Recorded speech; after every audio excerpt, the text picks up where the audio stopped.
BNP কেন্দ্রীয় সিদ্ধান্ত অনুযায়ী আটঘরিয়া উপজেলা বিএনপির নবায়ন ও প্রাথমিক সদস্য ফরম বিতরণ অনুষ্ঠান দেবোত্তর দলীয় কার্যালয়ে অনুষ্ঠিত হয়েছে।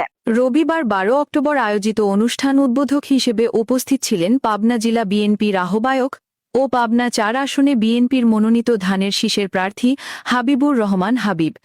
এই সময় প্রধান বক্তা হিসেবে বক্তব্য রাখেন সাবেক সহসভাপতি কেন্দ্রীয় ছাত্রদলের এজমল হোসেন পাইলট। উক্ত অনুষ্ঠানে সভাপতিত্ব করেন উপজেলা বিএনপির আহ্বায়ক আতাউর রহমান রানা। সঞ্চালনায় ছিলেন উপজেলা বিএনপির সদস্য সচিব মনোয়ার হোসেন আলম। বিশেষ অতিথির বক্তব্য রাখেন সাবেক কেন্দ্রীয় যুবদল নেতা সিদ্দিক বিশ্বাস প্রমুখ।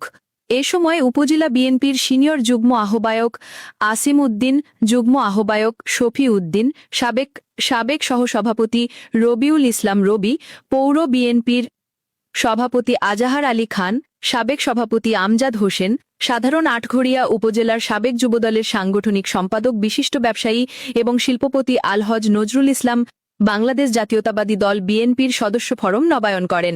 উপস্থিত ছিলেন লক্ষ্মীপুর ইউনিয়ন বিএনপির সাধারণ সম্পাদক মোহাম্মদ বাবুল করিম, সম্পাদক আব্দুল কুদ্দুস, উপজেলা শ্রমিক দলের সভাপতি নজরুল ইসলাম নজু, চাঁদভাই ইউনিয়ন বিএনপির সভাপতি হারুন মোল্লা, সাধারণ সম্পাদক পাঞ্জাব আলী, জেলা যুবদলের সহসাংগঠনিক সম্পাদক আরিফ হোসেন, পৌর কৃষক দলের আহ্বায়ক বিএম বাবুল হোসেন, দেবোত্তর ইউনিয়ন বিএনপির সভাপতি জুলফিকার হায়দার, সাধারণ সম্পাদক কাউসার আলম, উপজেলা বিএনপির সাবেক সাধারণ সম্পাদক রফিকুল ইসলাম হেলাল, যুগ্ম আহ্বায়ক নূর মোহাম্মদ, উপজেলা যুবদলের আহ্বায়ক মোশাররফ হোসেন, সদস্য সচিব মনোয়ার হোসেন মঞ্জু, পৌর যুবদলের আহ্বায়ক আনোয়ারুল ইসলাম, সদস্য সচিব আইতুল, পৌর শ্রমিক দলের সভাপতি আলামিন হোসেন, দেবোত্তর শ্রমিক দলের সভাপতি আরজু হোসেন সহ উপজেলা বিএনপি ও পৌর বিএনপির অঙ্গ সহযোগী সংগঠনের নেতৃবৃন্দ উক্ত অনুষ্ঠানে উপস্থিত ছিলেন।